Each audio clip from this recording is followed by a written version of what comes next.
My first wife fought with me because she saw you and me together. Sometimes I still hear her voice echoing through the golden halls, sharp, trembling with rage, shattering whatever fragile piece lingered between us.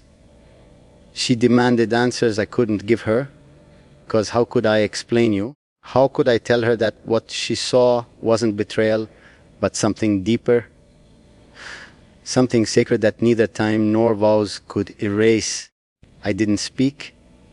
I let her anger wash over me like a storm, because somewhere in my heart I knew she wasn't just angry at you.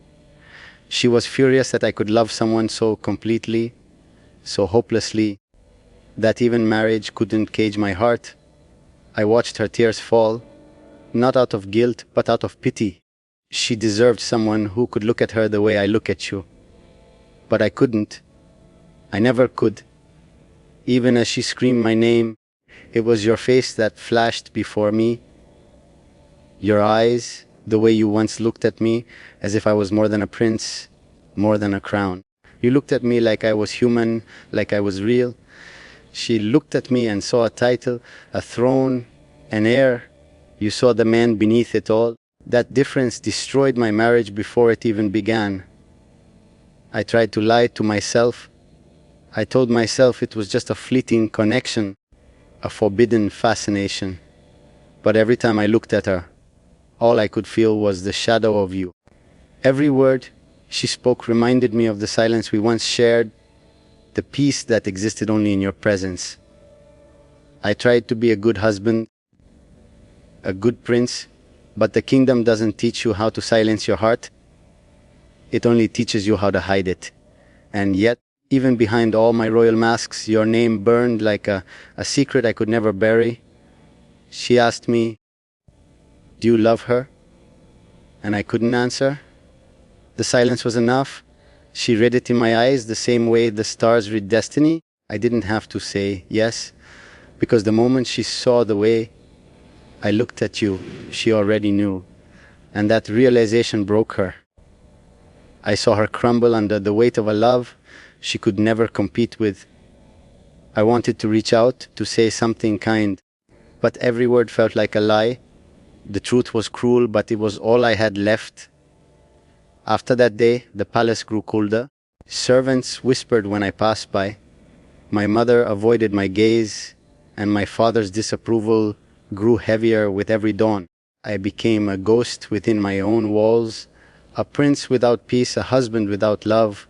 But still, in the midst of all this ruin, I couldn't hate you. If anything, my longing for you deepened, because even in destruction, you were the only thing that felt alive. Sometimes I wonder what it looked like from your side.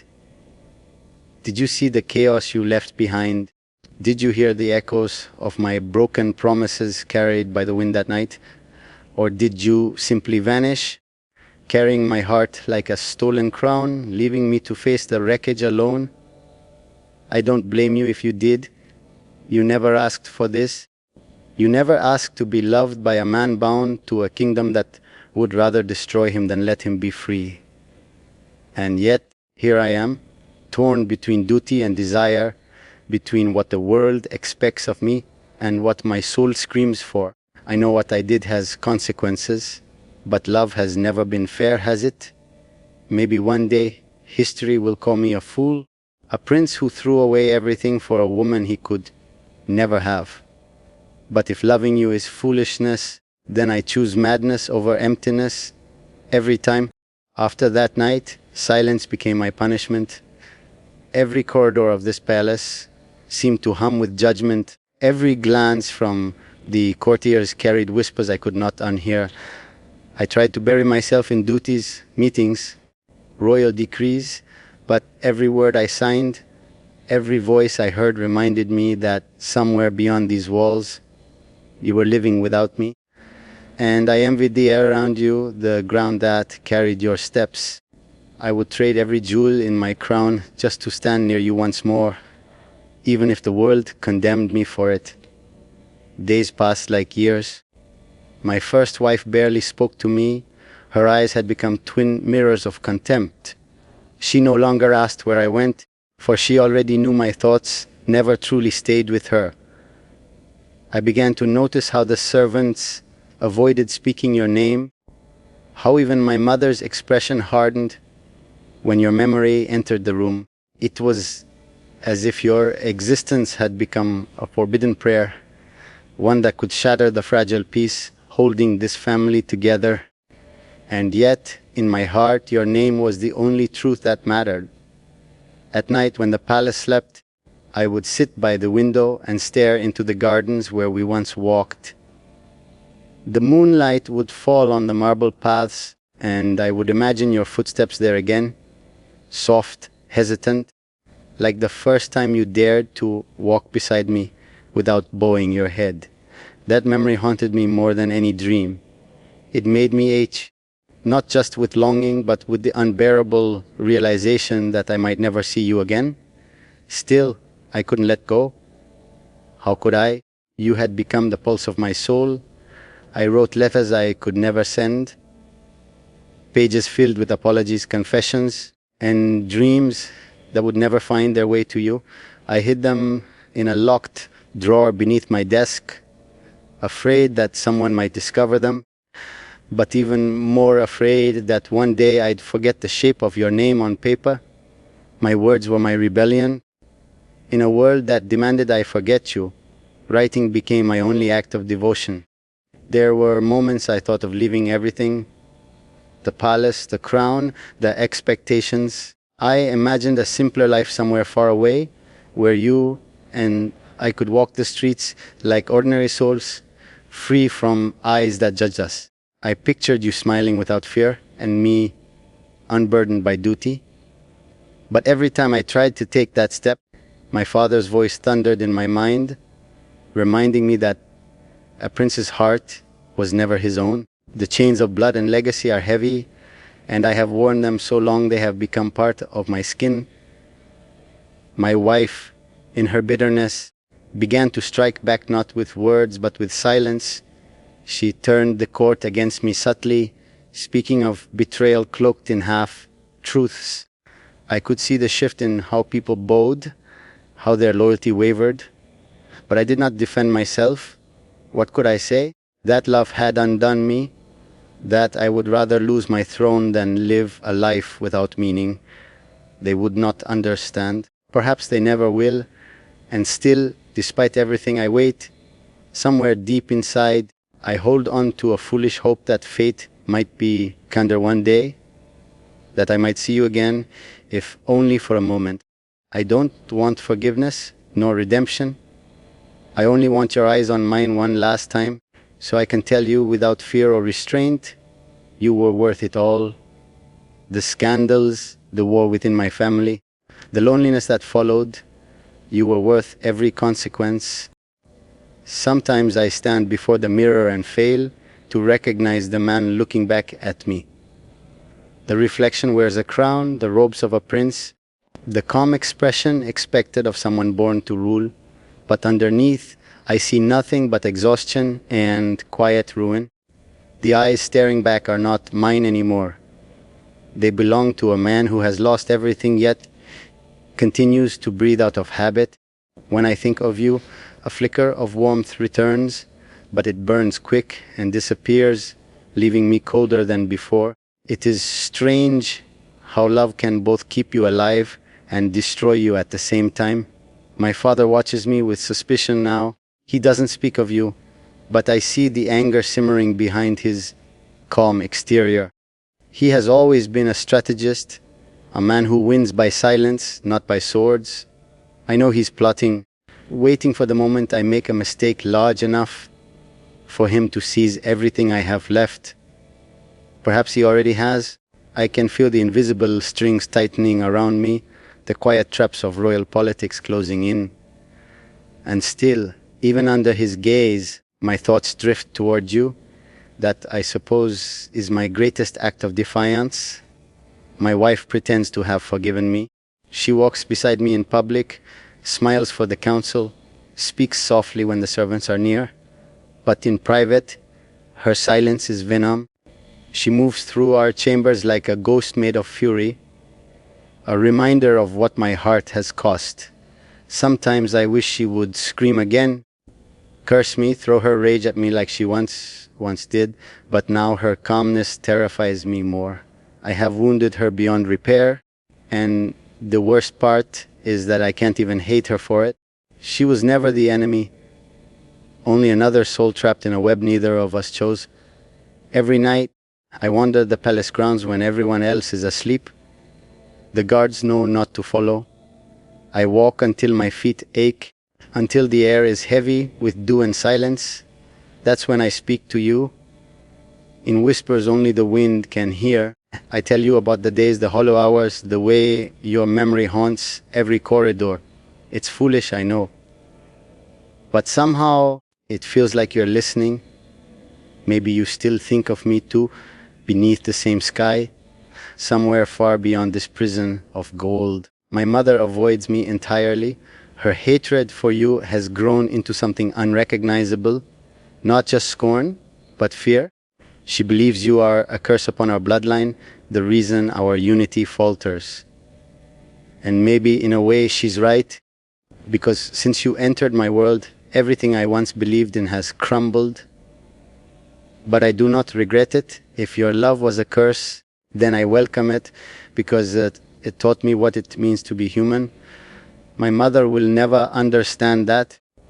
She was raised on obedience and power, things that make the heart forget how to feel. There are days when I dream of rebellion, not with swords, but with truth. To stand before them all, before my father, my wife, my mother, and say your name without shame. To tell them that love is not sin, that it cannot be contained by duty or law. But courage is a strange thing. It comes in flashes, then hides again beneath fear. Every time I try to gather the strength to do it, I imagine the ruin that would follow, the chaos, the shame, the exile.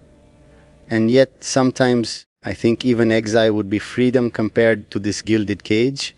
So I remain, for now, a prince among ruins, a man half alive. Every day I perform the role they demand of me. Every night I mourn the life that could have been ours. But deep down, something refuses to die. That small, defiant spark that still believes we might find each other again. Perhaps not today, perhaps not even in this lifetime. But somewhere, in some forgotten corner of eternity, I will find you again. And when I do, there will be no crown, no kingdom, only you and me, and the love that refused to be buried. I have started to notice the way the courtiers fall silent when I enter a room. Their conversations stop mid-sentence, as though my presence is a cold wind that kills their courage. They think I do not see, but I read their eyes. They all know what burns in my heart. I can almost hear their thoughts. The prince who defied his blood for a woman, once that would have shamed me. Now, I almost wear it like armor. If this is to be my reputation, let it at least be carved by truth, not by the lies they whisper. Every day my father summons me to counsel, and every day the distance between us grows. He still tries to shape me into the heir he imagined, calm, obedient, strategic. But I cannot be what he wants. His words sting because they are drenched in disappointment. He looks at me and sees failure, yet all I see in him is a man afraid to love anything he cannot control. He tells me that the kingdom needs discipline, that feelings are poison to leadership, and I think perhaps that is why this land has forgotten how to feel. My brother watches quietly from the shadows. He says little, but I know he studies every move I make. Maybe he hopes that one day, when I am finally cast out for my defiance, he will take my place. I do not blame him. He is only playing the game our father taught us. Still, when I see the hunger in his eyes, I realize how much this family has lost. Warmth, compassion, trust. We are all prisoners of our own ambition, bound together by titles and lies. Sometimes, late in the evening, I wander down to the stables. The horses there are freer than I am. They live without mass, without ceremony. And when I place my hand against their warm coats, I remember a life that could have been ours. I remember your laughter echoing through the fields, beyond the palace walls, the way your hair caught the sunlight, the way you looked at me, unafraid. Those memories are both a comfort and a torment. They remind me that joy once existed and that I may never taste it again. I tried to write you again last night. I don't even know where you are anymore, but still I wrote. I told you about the loneliness, the weight of silence, the ache that never fades. I told you that despite everything, I still believe in the promise of us. The letter sits on my desk, sealed but unsent, a confession meant only for the moonlight. Perhaps one day, when I am brave enough, I will send it, or perhaps the wind will carry my words to you, the way it carries the scent of jasmine from your old garden. My mother entered my chambers today for the first time in months. She didn't speak at first. She simply stared, as though searching for the son she once knew. Then she said quietly, "You are not the same boy I raised." And she is right. I am not. The crown has stripped me of innocence, and love has stripped me of obedience. I told her I did not regret anything, not you, not the chaos, not even her anger. She turned away with tears in her eyes, whispering that I would destroy myself. But she doesn't understand. Perhaps destruction is the only way to rebuild something real. When the night falls and the palace sleeps, I still talk to you in my thoughts. I tell you the things I can't say to anyone else. How tired I am, how much I still need you. There are moments when I almost hear you answer, a faint echo of your voice in the wind. Maybe it's madness, or maybe love is the only kind of madness that makes sense. Either way, it keeps me alive. It keeps me waiting for the dawn when I can finally walk away from all of this and follow the only truth that ever mattered.